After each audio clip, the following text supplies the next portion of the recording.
Sean Lum, and I'll be moderating Mr. Barry Lopez's lecture today.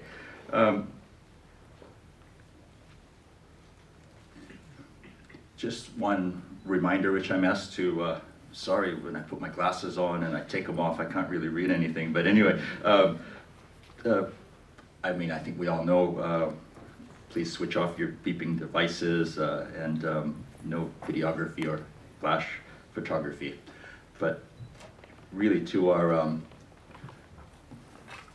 the reason why we're here is to listen to Mr. Barry Lopez. Now, Singapore arguably has a very long association with nature writing. If you consider the travel narratives of many of our great Victorian era naturalists, of which maybe the foremost and the one associated with Singapore is the Malay Archipelago by Alfred Russel Wallace. But these wonderful travel narratives were really taken from the journals of these great explorers, and although they have illuminating moments that shed light on human nature, they're really not in the same category of writing as which will soon be shared with us by Mr. Barry Lopez. Now, Barry Lopez was raised in Southern California and New York City, but he resides in Oregon, in the Western United States. He's one of the greatest living authors, and I refrain from saying nature writer because that doesn't do justice to the breadth and the depth of the writings. He's written numerous works, some of which you are very familiar with, Of Wolves and Men, Arctic Dreams, numerous works of fiction. Mr. Lopez has won the National Book Award for Arctic Dreams, has been a recipient of award from the American Academy of Arts and Letters, recipient of a number of prestigious fellowships such as the Guggenheim, National Science Foundation, and I mean, there are clips of lectures, interviews available, but nothing beats having Mr. Lopez here in person, and it is my indescribable pleasure and privilege to be able to introduce to you Mr. Barry Lopez, the closing lecturer for the Singapore Writers Festival 2014. Barry, please.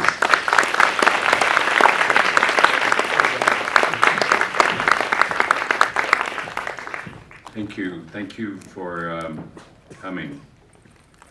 I'm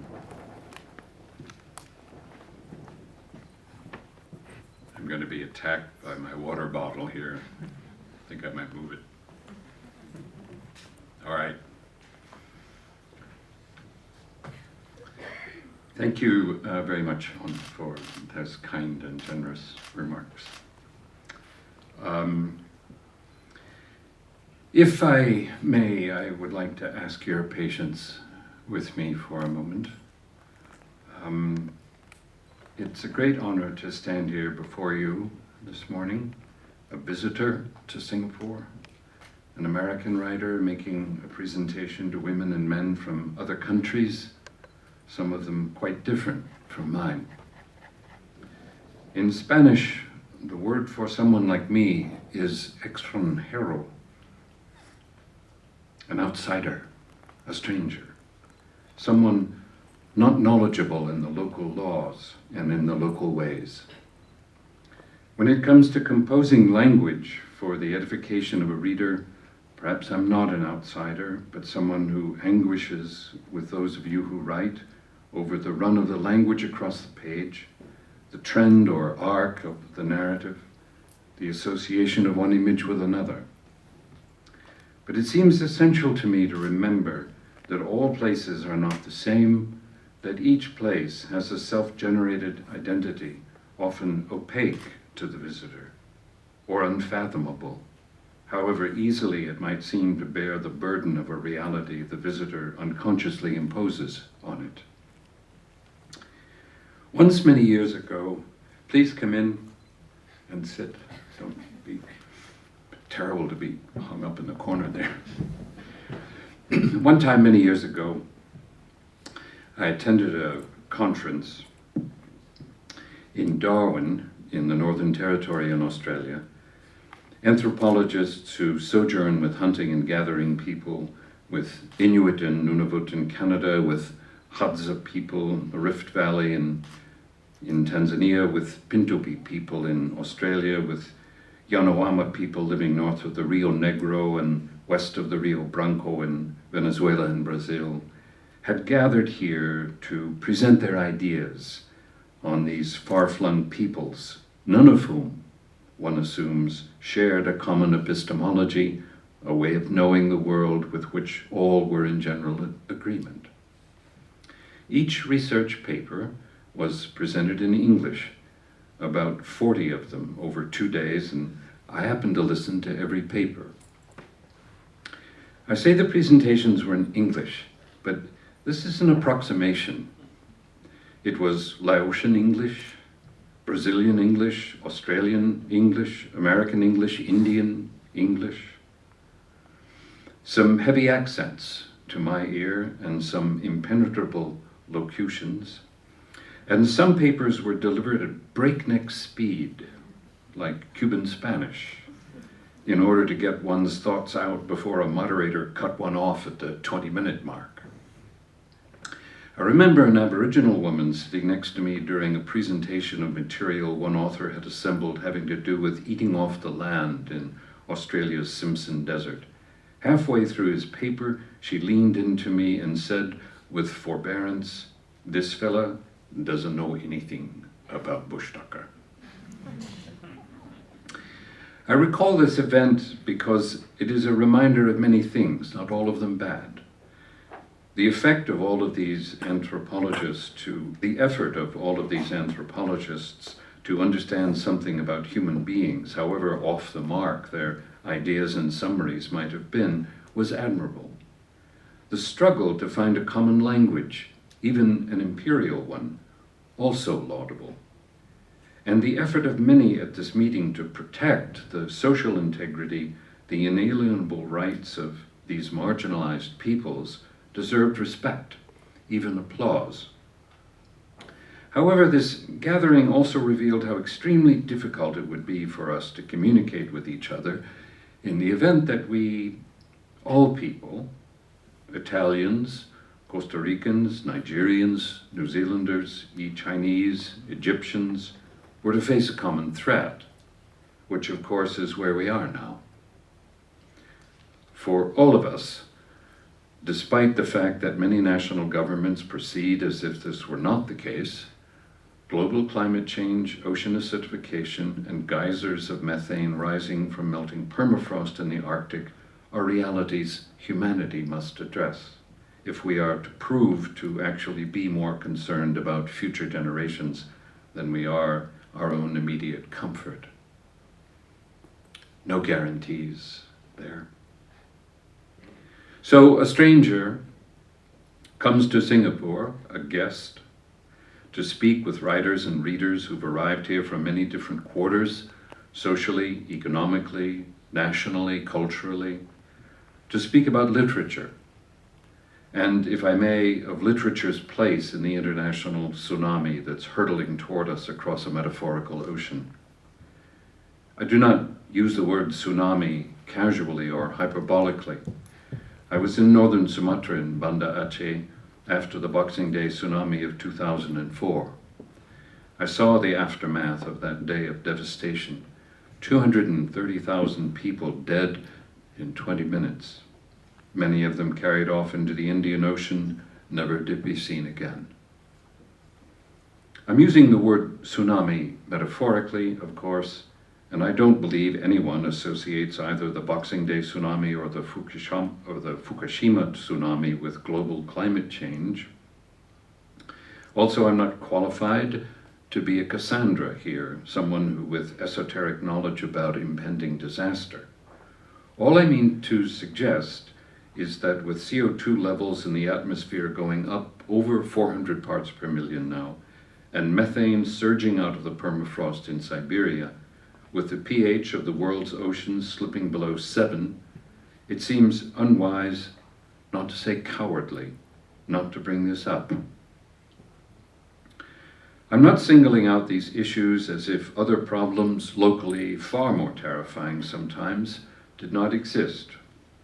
Who cannot be anxious or without a sense of grief over Palestinian children in Gaza, over ethnic Kurds caught in the triple vice of Turkish, Iraqi, and Islamic State goals? Who can walk through fish markets on the shores of Tonle Sap in Cambodia, glancing at the tumor-ridden flesh and be unaffected? Who can walk through the barrios of Nairobi or Mumbai or Sao Paulo? Who can consider the violent fanaticism and ignorance of Boko Haram, or the rising rates of consumption among an emergent middle class in China, and not worry about our fate? And if you are an American, how can you not be worried by the appalling evidence of racism since my country elected a black president, or at the growing number of heavily armed police forces in the United States, some now operating on a for-profit basis with civil forfeiture laws, or at the collusion in the states between business and government, a government that is ostensibly at the head of a democracy. It's all out there, these looming threats along with nuclear-armed missiles and collapsing banks. Plenty to worry about. But I'm putting my finger on global climate change and ocean acidification because these are problems that threaten us all. And the fact that we seem powerless to come together as societies, let alone as nations, to effect swift and effective changes in the way humans exacerbate these problems with our ongoing industrial revolution does not bode well if we want our children and our grandchildren to have the same opportunities to use their imaginations in a free-ranging way that we have had. Literature. May I ask you to bear with me again here? Literature, which we might describe as story raised to the level of art, raised beyond the level of craft, has its origins in story. No one can say where this form of expression began, somewhere back there in the haze that surrounds the origins of behaviorally modern man, somewhere in the vicinity, probably of modern-day Djibouti, about 50 or 60,000 years ago. At some point, the power of story to serve the general welfare of a people must have become apparent, and a difference been recognized between the entertainment of a raconteur, the entertainment that a raconteur offers, and the reassurance of a storyteller, what a storyteller offers. Most of us know both these forms, sitting around with friends swapping stories about life and adventure on the one hand, and the more formal experience of listening while a storyteller works with a common cultural heritage, the depth of it, to reiterate what's worth remembering about being human. This is where folklore ends and myth begins. It's where the importance of the storyteller gives way to the importance of the story. No one can claim to be definitive here about the differences in these two types of stories. In my own case, I recall listening to traditional storytellers as distinct from raconteurs in traditional settings in the High Arctic and the Northern Territory, and in contrast, listening as a boy to working cowboys tell stories about the worst trouble they'd ever gotten into in a bar or on the prairie. This while I was working on a ranch in Wyoming in the 1960s. In the former instances, I knew these native stories went deeper than I could go. In the latter, I could see myself telling stories just like these cowboys one day, as I actually tend to do from time to time. But there's a difference between the stories we need and the stories we want. Here's something I believe about story, why it came into being and why it has been with us for so long. The Achilles heel of human consciousness is that we forget. We forget what we mean by our lives, We forget what we promised ourselves in our youth we would never do. We forget the importance of family and of profound friendships in our quest for material success in the modern world, in our desire to secure what appear to many of us to be the privileges and the advantages of fame. Story, I think, emerged as a way to deal with forgetfulness of this sort. Stories recreate in us a kind of order we recognize as foundational. The pattern of a story, its plot and characterization, and the rhythm of its locutions, enters the natural chaos of our own interiors. And where there had been indecisiveness, it creates decisiveness. And where there had been anxiety, it creates transcendence. I've opened a Pandora's box here, I suppose, by suggesting that with literature we're talking about high art with a social purpose, but I do not mean this at all. Nor do I mean to endorse any form of condescension toward, say, genre fiction, or to argue for traditional storytelling over, say, graphic novels. What I mean to convey, actually, is quite simple. Literature, or what I think of as literature, must help us. It must remind us of what we mean by our lives, which it does sometimes by reintroducing us to darkness and conundrum, by reminding us that for 30,000 years or more, we've been dogged by betrayal, by a taste for violence and an impulse toward thievery, whether it's money apparent in a neighbor's unguarded wallet, or imperial nations thieving, plying their trade in the Americas or in Southeast Asia. It's difficult to fight your way through the modern business of the commercialization of story, bestseller lists, millionaire writers, or the rumor of such outside the obvious choices, and see that historically, at least in the cultural West, and to this day among traditional people of whom I have knowledge, story had a social function, which implies, at least for me, that the storyteller, or the writer in our time, had a social responsibility. In addition to being engaging and to constructing a coherent narrative with a pleasing balance between generalization and specific detail, the storyteller had an ethical obligation to the listener or the reader. The story had to serve a social purpose. It had to be of use to the person to whom the story was offered. I'm thinking of that these ideas might seem arcane to some, and I respect that. And I find myself asking again for your indulgence and your patience while I pursue this thought, that the connection we so often refer to between the writer and the reader, where intimacy creates affection as well as confrontation, has deep roots in issues of community and, in my mind, human survival. Some years ago, I was trying to describe for an Aboriginal storyteller in Alice Springs the distinction made in my culture between fiction and non-fiction.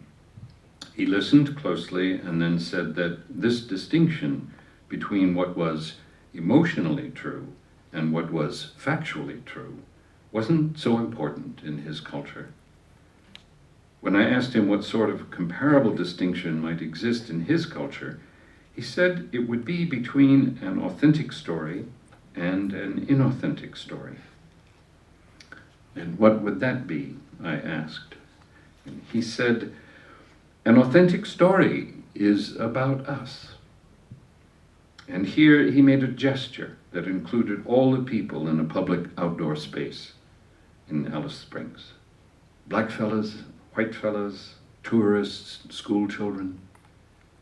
An inauthentic story, he said, is just about the person telling the story. Another time when I was in Yellowknife, a town of about 20,000 people in the district of Mackenzie in Canada's Northwest Territories, a town where I counted 7 languages spoken on the streets: French, Métis, English, Inuktitut, Cree, Dogrib, and Quichin.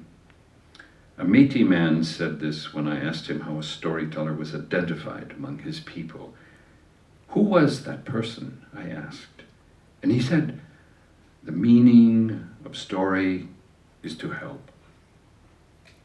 You're the storyteller for us, as long as the stories you tell help. If your stories do not help, then you're not the storyteller, even if you say you are. As a young writer, I saw the outline of a problem, a troubling thing that began to emerge for me once I started traveling to remote parts of other countries, which put me in touch with traditional people, with Ainu people in Hokkaido in Japan, Inupiat and Nunamiut Eskimos in Alaska, Kamba people in Kenya. And once I became involved in the lives of traditional people in the United States, whom I should emphasize form a kind of underworld there, tragically, marginalized as they are by the dominant culture, of which I am, of course, a part. The problem was this. If you grant that story seems to have grown up to serve a specific human need, entertainment, reassurance, vicarious experience, and if it was supposed to help psychologically, why does it seem to have been commandeered by commercial interests for other ends, specifically profit? I'm speaking only of my own thoughts here, not suggesting that every writer should think like I do. I was asking myself as a young man, if the writer has a social responsibility and not solely a responsibility to serve his or her artistic vision, what did that life look like? Frankly, I don't know. Does the writer have an obligation to write in a forthright way about things like global climate change? I don't know, but I don't think so. Is the writer supposed to become an activist? I don't know, but I would say no to that. Then what? The best I've been able to understand about any sort of solution to this dilemma of where to place one's allegiance as a writer, with the artistic vision or with the fate of the reader, it's to believe that the writer is ultimately a servant of both. She serves a particular artistic vision at the same time that she serves the reader. She does it by acknowledging that the reader is there, that there is another intellect, another imagination there, whom the writer respects. I say this knowing that every one of us has had the experience of reading a book and somewhere along the way realized that the writer didn't know we were there, that the writer was speaking only to himself. I've often wondered why in English we have this phrase, artists and writers, as if writers were only provisionally to be included among a society's artists. The essence of art is the imagining and rendering of patterns, patterns of tones in music, patterns of pigment in painting, patterns of negative and positive space in sculpture, patterns of movement in dance, and patterns of words in writing. It seems to me that the way the writer helps in the society of which he or she is a member is by offering patterns which, once they become a part of the reader's experience, clarify or compel the reader in some way. Having read a particular piece, a novella, say, the reader knows again what she wants her life to mean. Having read, the reader feels a need to act. She embraces someone she loves, someone she feels she shares a fate with. Or she is someone in government, and she drafts a policy statement addressing what is nefarious and petty in her profession. Perhaps I need to emphasize here that I'm describing the very old business of connection through metaphor. That policymaker didn't read a sentence in the story that told her what to write. She exposed herself to a pattern which triggered a series of emotions in her, which emotions she translated into words, words the writer might never have anticipated. One pattern engenders another. Maybe that phrase, artists and writers, came into being because writers are the most consistently literal in the community of artists, and the ones most at risk of being taken literally instead of metaphorically. I'm thinking here of the recent vogue in book reviews and criticism to try to pry autobiography out of a novel. When I say that it is my belief that a story must or should help, and I say this knowing that all writers regularly write stories that aren't all that good, that don't help, I don't mean to imply that writers possess some sort of wisdom. Whatever wisdom we might have lies in our craft, our way of arranging words into sequences that create meaning, in association with other sentences nearby, and with sentences far away in other paragraphs and other books. The writer recognizes patterns in her surrounding world and reifies these patterns in language that creates specific volumes of space and in verb tenses that address temporal realities. The story, if it's any good, goes deeper than the writer can say and serves imaginations quite different from the writer's. If you think of the transition in the fourth movement of Beethoven's Ninth Symphony, the point at which the tonal values of the instruments in the orchestra give way to words sung by the chorus, and I apologize to those of you who do not know this iconic moment in classical music, you will know what this process I am describing, patterns that create patterns that create emotions, is, and what happens in another art form. We know such moments in literature when we take our eyes off the page and seek some place to rest them while emotion courses through us, triggered by something a character does or by what the narrator says. The Uruguayan writer Eduardo Galeano once said in an essay called In Defense of Words that the writer is the servant of memory. I liked this idea immediately for the way it invoked the idea of the writer's involvement with cultural memory and with one's personal memories. It reminded me of a common description of an elder's frame of mind in a traditional society, a carrier of cultural wisdom, wisdom grounded in both cultural and personal memory. When I had the opportunity, I asked Eduardo whether he meant that the writer was the servant of cultural memory or the servant of his or her own memory. He said both.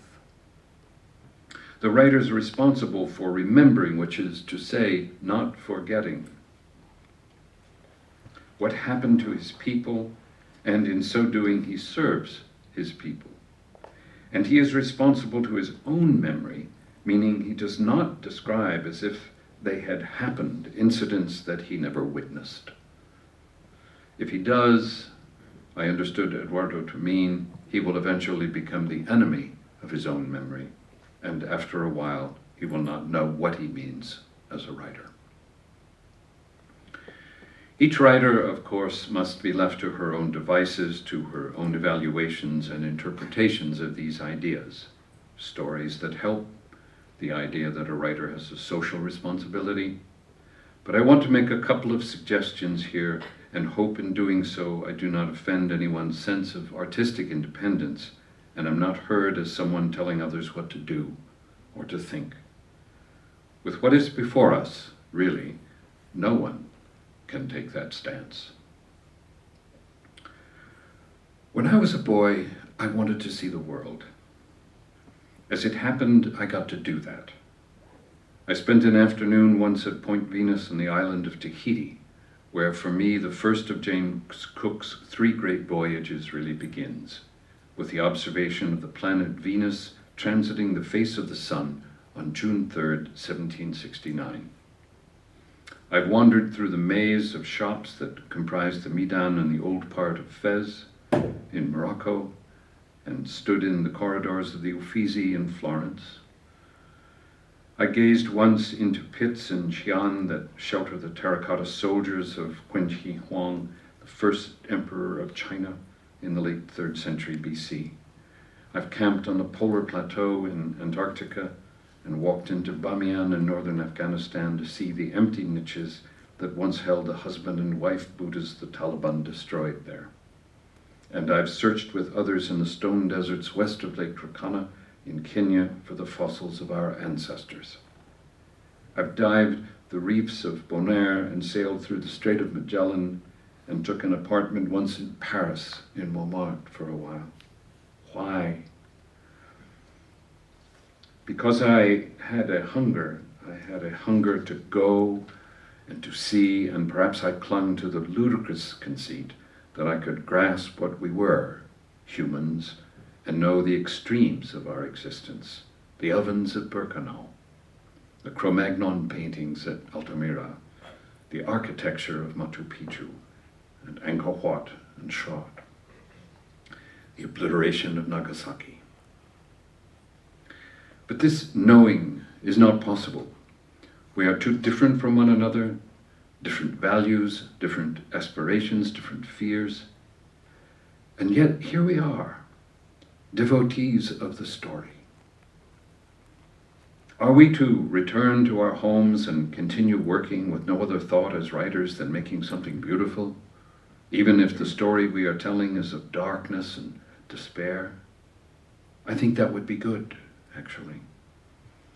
That we would leave this festival inspired to work hard at what each of us does best.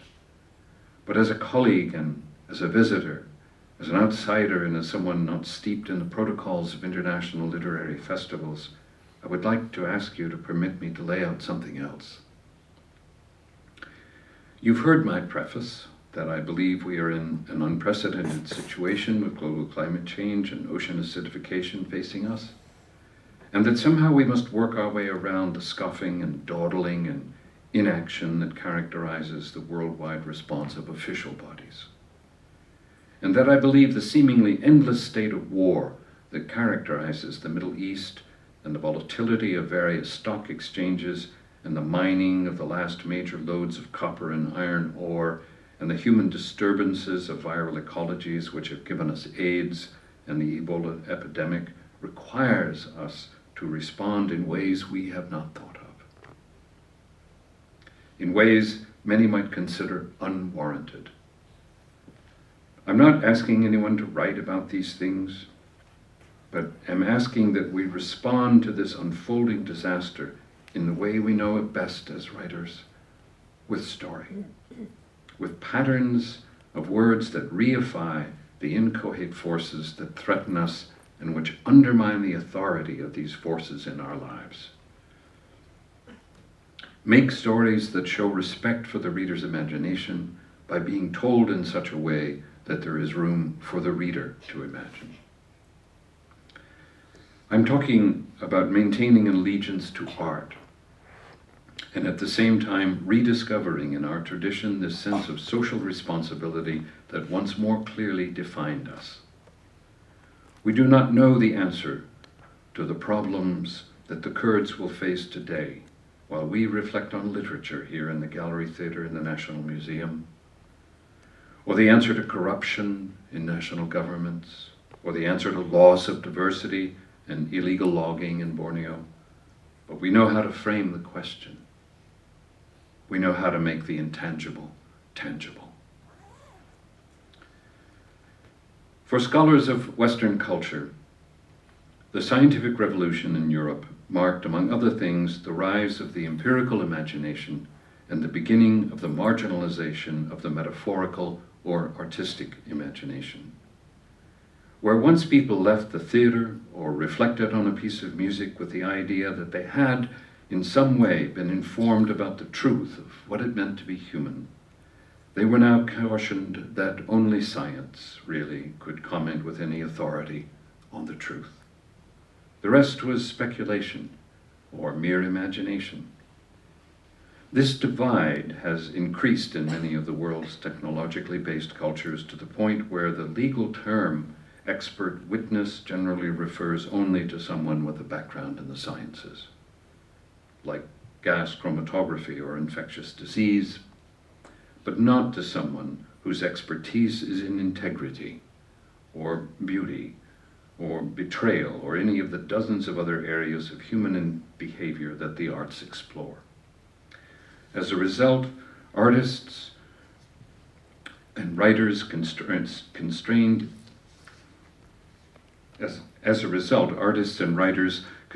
even further by the exigencies of commerce and by market forces have come to believe that one must leave one's art behind and become an activist in order to protest against what threatens human life. Or worse, some have come to believe that art has no place in the political arena, or that if it does, it must explain itself. It must defend itself against the charge that it is finally irrelevant. Window dressing. Here's another way to think about this.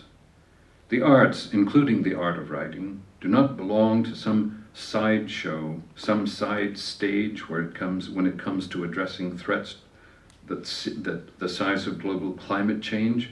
The arts belong on the same stage with the sciences, shoulder to shoulder, being with the sciences of counsel to those charged with developing policy and promulgating law.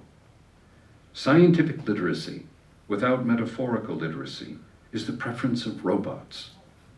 Metaphorical literacy without scientific literacy is the realm of daydreams. The arts are rooted in shamanism, not empiricism, and the idea that shamanism, that bridge between the visible and the invisible, that corpus callosum in human cultural history, has somehow been made irrelevant by the excessive use of reason is, from my point of view, an unenlightened stance.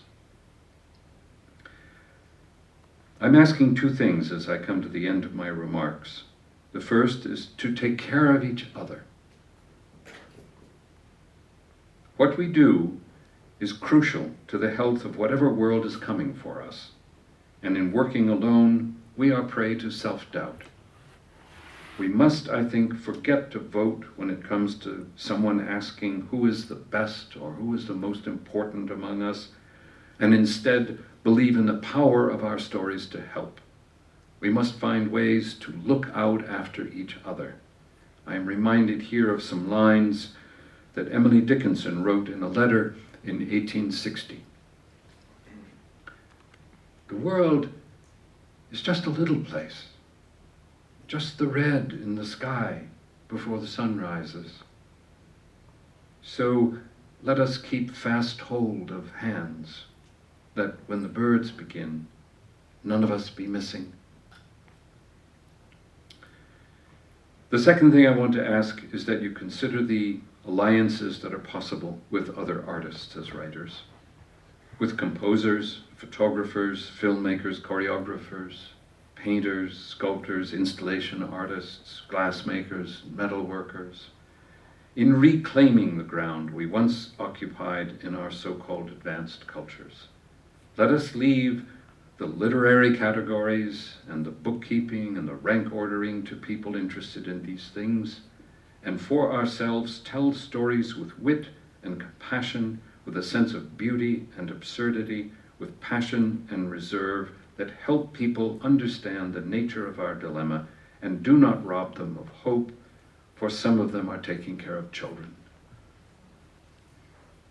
Maybe some here will want to establish a group to advance these ideas about the art and integrity of writing. The Group of 100 in Mexico, or 100 Azerbaijani writers and artists, for example, let's say, or indigenous artists and writers of Tanzania. For some, this might work, but the really important thing is to recover a sense of the necessity of your work in the history of mankind, and to see a world awash in information and desperate for a narrative that matters. Let us look out after each other and speak as we once spoke into the void, into the outer dark, knowing that on some evenings it was just a story, only a story, that was keeping us alive. Thank you. Thank you very much. Is this on? Yes. Well, you were treated to the full range of tropical nature that past 24 hours. I don't think it was full range, but it was a lot. Okay. We do have time for questions for Mr. Lopez, and so please direct them towards the front. And maybe what you could do is also introduce yourself to the rest of us before you ask your question. And there is a microphone going around, so just raise your hand and we'll get the microphone to you. Yes, we have a question back.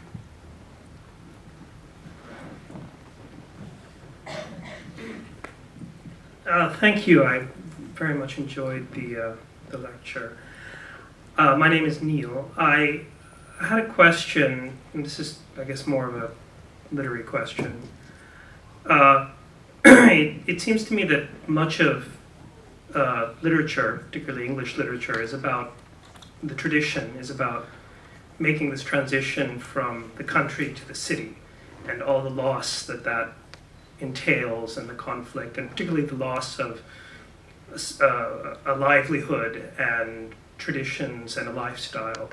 And I'm thinking particularly of Thomas Hardy in this respect, because his books, seem to be very much informed by these ideas and these themes. I'm wondering whether my question is, now that many of the sort of reading public live in cities, whether they be Singapore or New York or London or other cities across the world, and we don't have such a connection anymore to the countryside as a source of livelihood, as a place to earn money, or where it's a repository of tradition and lifestyle. And when nature writers go into nature, and I'm thinking of Bruce Chatwin or Peter Matthewson, etc., they go to nature and they're often in this position of awe, and they do almost spectacular, marvelous things, but they're looking at it in the way that you've described as an outsider. I'm wondering whether, my question is, do you think this has affected literature and the way we approach nature today? Well, I would say that the kind of books that Mr. Chatwin wrote, or that Peter Matthewson wrote, do have an impact. The impact really I think would be measured in the way someone's imagination is excited by what happened to Peter's personality while he was writing The Snow Leopard. So I think it would be taking the wrong step to say that the writer is a kind of an intermediary between the reader and the natural world, or some sort of conduit through which an urban imagination comes to life in another realm. Because the key thing is that it's a human being having experience.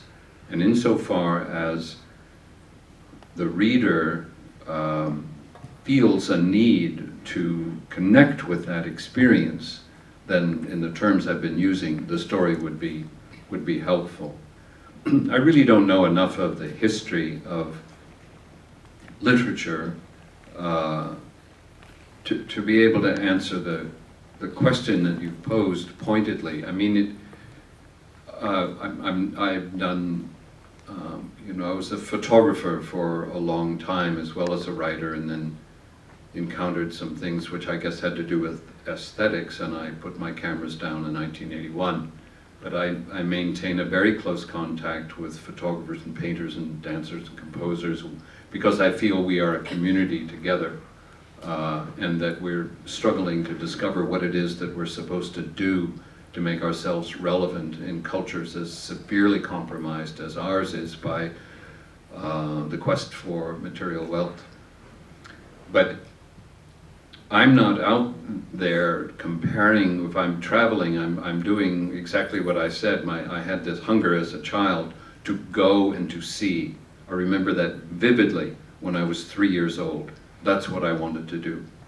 I wanted to see what was different from myself and what was different from the world that I lived in. Because I think, not as a 3-year-old, but later I understood how highly metaphorical all experience is. And if I could go somewhere and become vulnerable to a place and choose my tutors carefully, then maybe I could bring a story home and make it engaging, and then someone would read the story and something would unfold in their imaginations about how they wanted to live their life. But that's all I wanted to do. Where my work fits, or I guess I get a bit fractious when people talk about nature writing. You know, it's just a category, and I tend to have to take a phone call at that moment. But I think it's very important to pay attention to the story and not the way in which the story is categorized. And when you see these overarching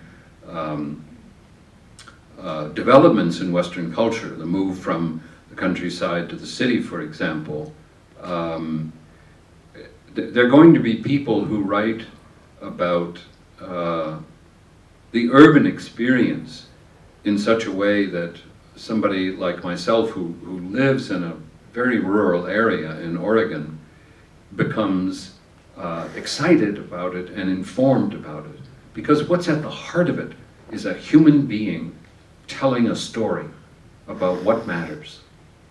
And that's all I'm trying to do. And I feel Chatwin, when I learned that he had died, I cried. I was so sorry for the loss. And I would have an argument with him, about a book like In Patagonia.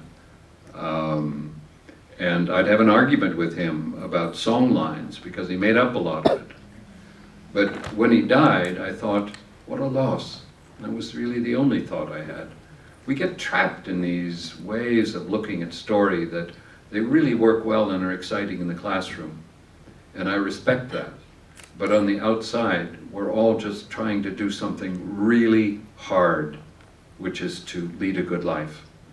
And that's where stories come in, and that's where stories help, and that's where I fit. The rest of it I don't really understand. Thank you, Neil. We have a question up on the front. Thank you.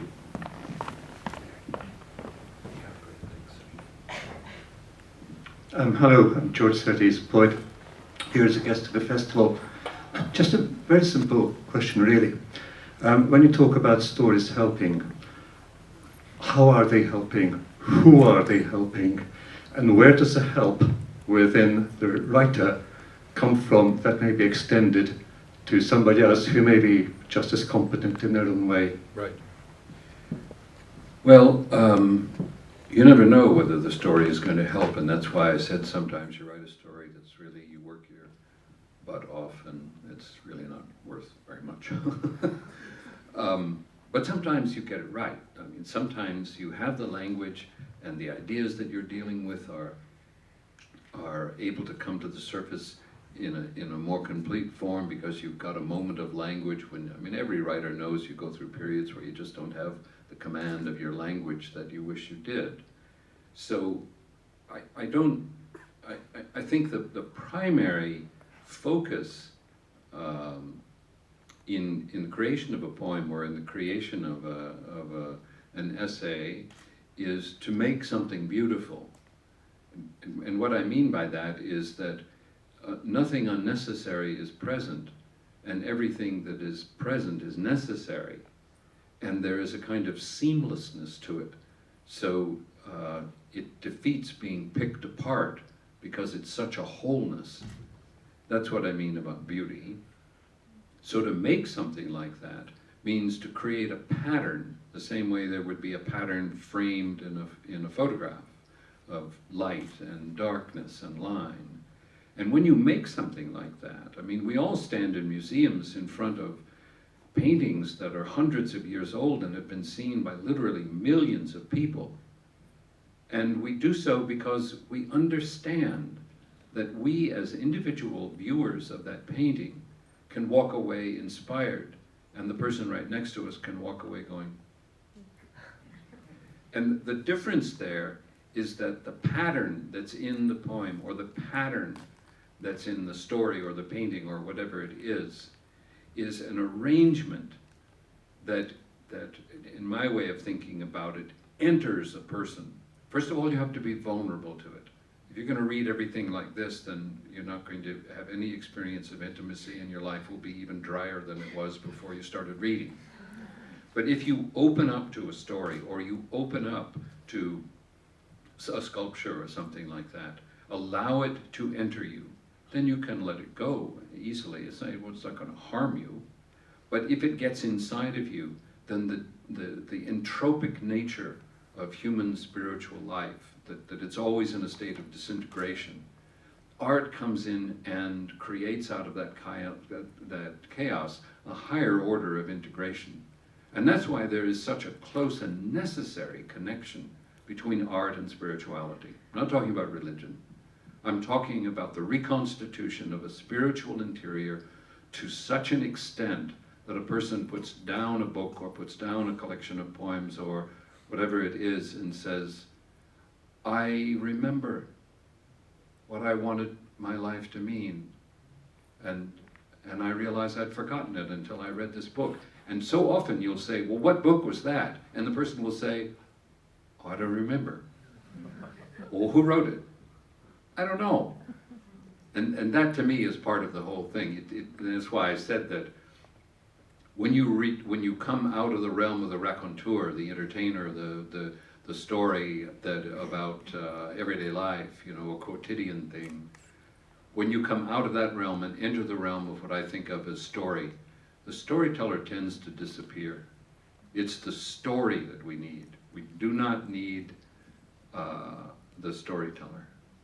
The storyteller is part of a tradition. And what a woman or a man who writes is doing is two things: carrying on a tradition in the belief that your people matter, that each individual matters. And the other thing is carrying on a tradition that enhances your own sense of self-worth and dignity. I think when you come away from literary work or from a profound experience with art, what you feel is an enhanced sense of self-worth. And just that allows you to act in a braver way in your own life and in community life than you would without it. It is a mark of insanity, I think, in my own culture to see the degree to which art has been commercialized and young people are taught that it's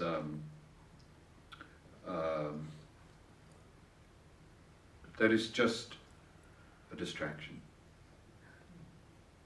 I've never been with the traditional people anywhere in the world who would be able to wrap their minds around that idea that art is a distraction. It's the door. And that's why I say the roots of storytelling are in shamanism. They're not in empiricism.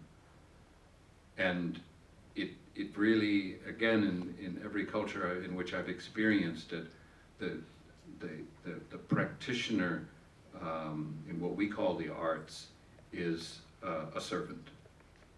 It's an essential part of the definition. You're there to do something that you have a gift for, and we need it, and it's necessary.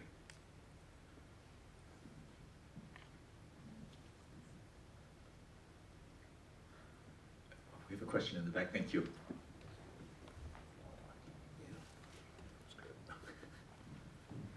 Hello. Yeah, my question sort of segues away from literature. I just want to know what place does journalism have in the storytelling that you describe? So I'm interested in environmental journalism, and journalism as a field has a much more social, more obvious social purpose, which I don't know, some people might think that this would detract from the emotional impact of a journalistic article. So my question is, how can journalism enter the realm of literature, if at all? Thank you. Well, I don't think it's necessary for journalism to enter the world of literature. Journalism does something indispensable. It gives us in a quick, sometimes in a shorthand way, the general picture of what we're dealing with. And I think there is an old argument in journalism about whether or not a journalistic piece is properly an emotional piece. And some people would say that journalism is strongest when it's not informed by emotions or by a journalist taking one side or the other of a question, and being biased, openly biased. I don't know what I don't really understand how that argument works. I mean, in my mind, instead of wondering whether journalism can enter the exalted realm of literature, what I wonder is, why don't we have better journalism? Meaning that the task is to inform, to do research and inform people about usually sometimes politically contentious ideas. And what you need from the newspaper is to know what is going on, because you're changing diapers or driving a bus or doing something, you don't have the time to go and interview people. So the calling that journalists practice, and it may be interesting to you that a lot of, there are moments in my life when I define myself as a journalist, because that's part of of my practice, or the Greek word would be praxis. It's this is how I am in the world. And I know when I'm writing a piece of journalism that I've got certain responsibilities. And one of them is to not try to tell the reader what to think. When I'm working on a piece, what I really want to do is say, I went there and I saw this, and this is the best presentation I can make. What do you think? But it is most certainly not to say at the end of a piece to tell a reader what to think. And I think that journalism is sometimes less than useful to us because the writer decides that this is what the reader should think. If the reader doesn't do her homework and comes to the wrong conclusion, that is not the responsibility of the writer. And again, it's a matter of respecting the imagination and the intellect of the reader. Let them do the work after the presentation, and they will draw a conclusion, maybe not that you don't agree with as a journalist, but that's none of your business. That's not for you to say.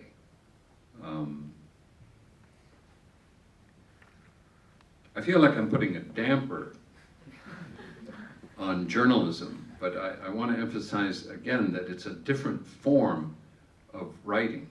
They're trying to, if you want to separate literature and journalism, they're doing two different things. And what we need is in each of those realms for people to do a really good job and not try to cross over. And certainly not, unless it's part of the definition of what you're doing, which an op-ed piece would be, not try to tell the reader what to think. People are so tired of being told what to think.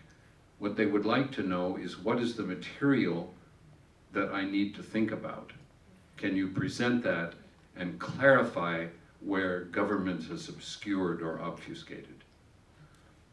I think journalism is a high calling, and I feel privileged in those moments when I'm with journalists and we're working together on a story, each person taking their own path through the confusion.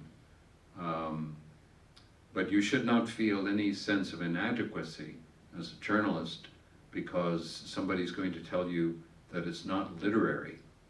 It's not supposed to be. Barry, we have a question right up front.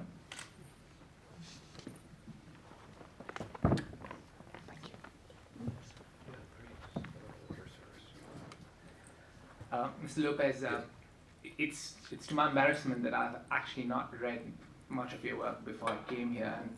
And 2 weeks ago, I'd quit my job and bought a one-way ticket to Patagonia, so I thought I'd head to this lecture. It seemed like a good idea.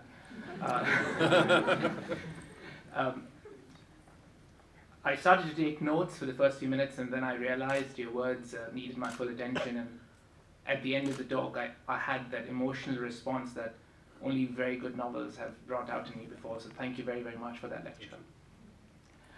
My questions is rather more practical. In all your work, have you found that not being able to speak the language of the subjects that you've covered has been a great disadvantage? Excellent question. Let me try.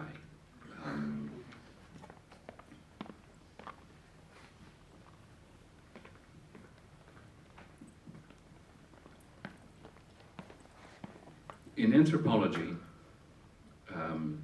if you can speak the language fluently of the people that you are pretending to describe, whatever you have to say might be interesting, but it will not be, it won't help us much. And it will be disrespectful.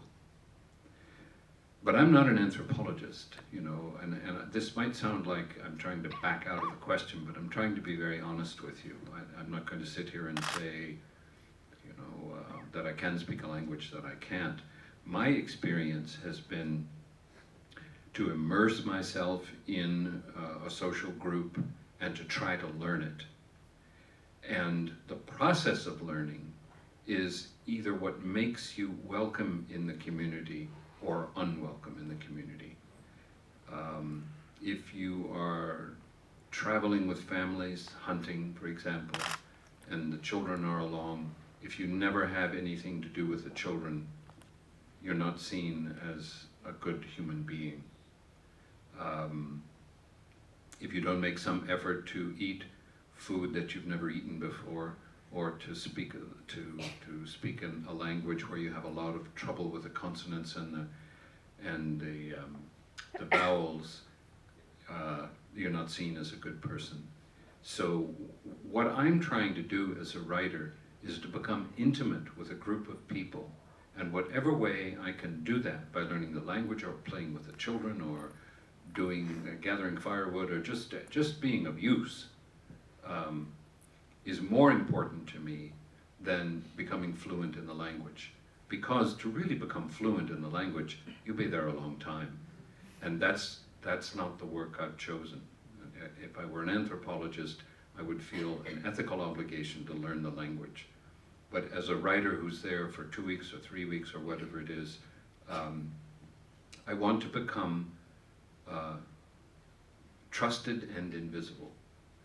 I don't want people to worry that they're going to do something and I will embarrass them by writing about it. Everybody I've ever traveled with, if it was necessary, most of the time it wasn't, I would say, things are going to happen because we're under intense pressure to find food, or the weather, or something is going to make all of us strain to the breaking point, and people are going to break down. And my attitude about that is, so what? But I would never, never expose a person who had broken down. What I'm interested in is talking to other adults about what people look like when they're doing the thing that they love. And what you see in them is the reification of a kind of beauty that we're starved for, which really has to do with dignified behavior. To see a person of great dignity and poise, it lifts us up for that. So I have felt all of my life, I think, this question that you have posed, how legitimate is my inquiry if I can't speak the language? But that's just because I'm trained in that way where I think if I was really going to understand the people I'm traveling with, I really had to be an anthropologist. But I can't do that. And what I've done when I said choosing tutors carefully is to, as often as I can, travel with somebody who's bilingual and then go over all of my notes with them so that I spell things correctly and that I understand both the connotations and denotations of words that I find attractive. So I try not to make mistakes. And I think, as an individual, I could imagine that I would faint if I actually understood somebody else's language. Because for me, language is so extraordinarily powerful, and it embodies so much of what people hold closest to their hearts, that if you really understood another language, it might paralyze you. You can deal with it as a technology, all right? But a language is not a technology. A language will never be a technology, and it can never be reduced to a binary code. It's far too subtle for that. So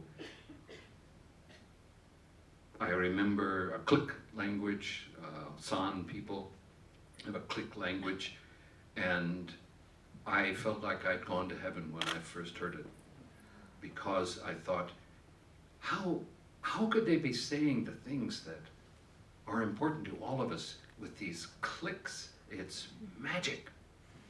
And I could see it in the faces of the kids, you know, looking at me, looking at their parents, looking at me, looking at their parents. They thought, this white guy doesn't understand anything. Why is he so happy? You know, they're reading a grocery list or something. But the grocery list is beautiful, you know. Good question. You do mention the value of the shared experience, I think, in sort of the opening part of Arctic Dreams. Is that right now? Yes, please, another question. Okay. Hi, thank you so much for your talk. I have a question more so on living and life. You talk about how you're based in Oregon and you have more of a rural life. And a lot of your travels have been out in the countryside, rural existence. So there's a quote from Stephen King that I will read that I really love, and I would really love to hear what your thoughts are on this. He writes, "Life isn't a support system for art, it's the other way around." What would your thoughts be on that, relating that to living? Okay. I can't improve on it. That's great. You know, obviously, that's what I'm trying to say. I guess it prompts me to say two things. One is, one of the advantages of traveling is to encounter particularly young people who no longer identify in a primary way with the nation state. They identify with human problems and the approach to those things that threaten humanity. And this is a much more hopeful situation for me than getting into these disagreements about which nation approaches things best. And it's why I always try to ask, if I'm in a position to ask for it, you know, figuratively, I would say, let's just get the best minds at the table. We don't care what nation they come from. We don't care gender. We can't afford to care about these things. The time we're living in is an emergency time. We're living in an emergency time. And my hope would be that younger people who show so much grace moving between these identities that strangled my generation, that they have this fluidity and an ability to talk to each other through translation platforms, for example, that they are having a conversation, the resolution of which will be things that my generation never imagined. I'm not talking about technologies. I'm talking about ways of imagining grace in the world with large numbers of people and limited resources. I believe that your generation of people is on to something that I want to support, because my generation didn't do it.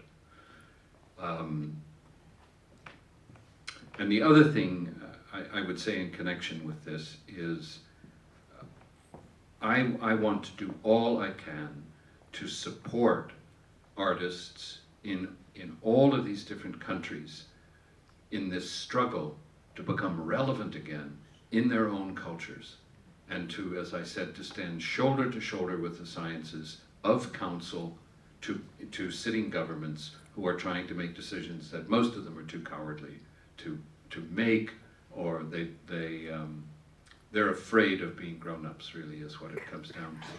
They're afraid of taking on the responsibility that we've asked them to take on. And increasingly, I think sitting governments are making themselves irrelevant. Because people say, time is short, I want my children to have a chance. And with your dawdling, I know that that's less and less possible every day. So I'm going to make common cause with other men and women, and we're going to sort this out on our own. If you'd like to come along, come along. But we don't see you anymore as being relevant to the process because you don't have the courage that's required in this moment. And I believe that artists do. I know so many, particularly younger artists, who are working in forms that are unfamiliar to me, but I can see the trajectory, which is to put oneself in the position not of being an activist or a supporter of one cause or another, but to make these incredible patterns that allow other people to say, that's it. This organization of this book or this play or something like that has made me capable of walking out the door and doing something I couldn't do before because I couldn't understand it. We have time for one final question, and it's coming from the back. Hi, I'm Sheshadri. I'm a student in biology. I like the way you brought the distinction between the empirical field and the metaphorical. And connecting to the question that you just answered, are we as scientists or people depending on data failing somewhere in communicating our work? Because nobody goes out of the room reading a scientific paper like they would if they read a book, which talks much more lucidly than a scientific paper. I would like to hear your thoughts on this.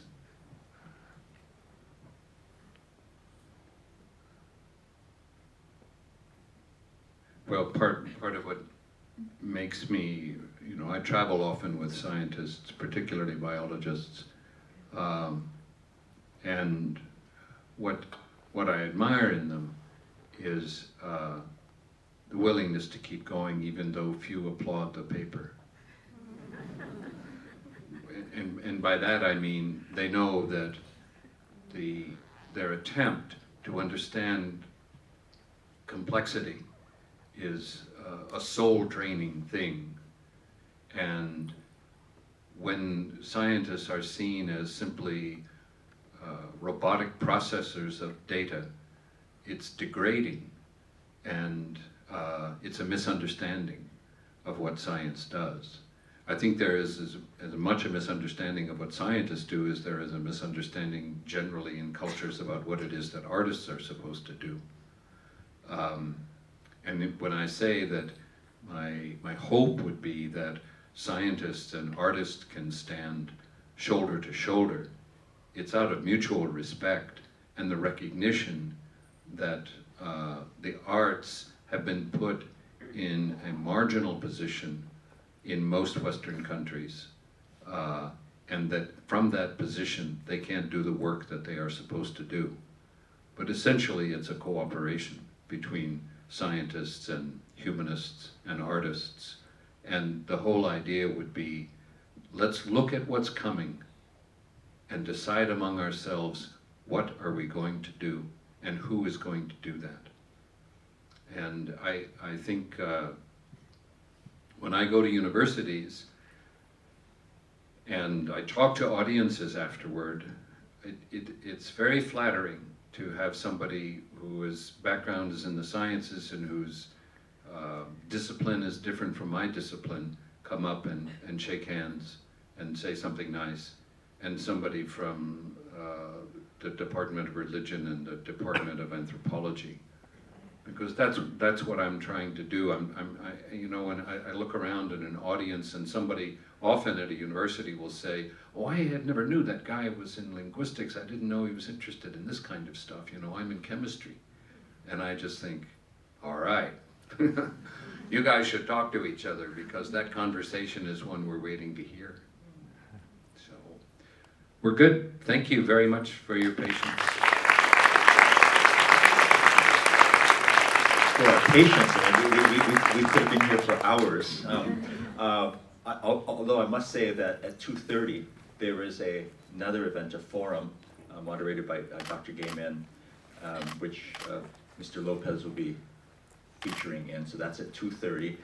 A few things before we close this last of the closing lecture of the Singapore Writers Festival. I mean, again, this is the last day of the festival. There have been well over 200 events, but there are more events remaining, so please, it's a lovely day to go out and experience the final day of the Writers Festival. Now, again, one more time, I'd like to thank the venue sponsor, National Museum, Singapore, but of course our major sponsor, the Lee Foundation. After this, I'll be escorting Mr. Lopez outside, and there will be books as well as a book signing. So I guess we'll take our leave first, but again, I'd like to, on behalf of the Singapore Writers Festival, thank you all very much for attending this lovely lecture, and could we thank once more Mr. Barry Lopez.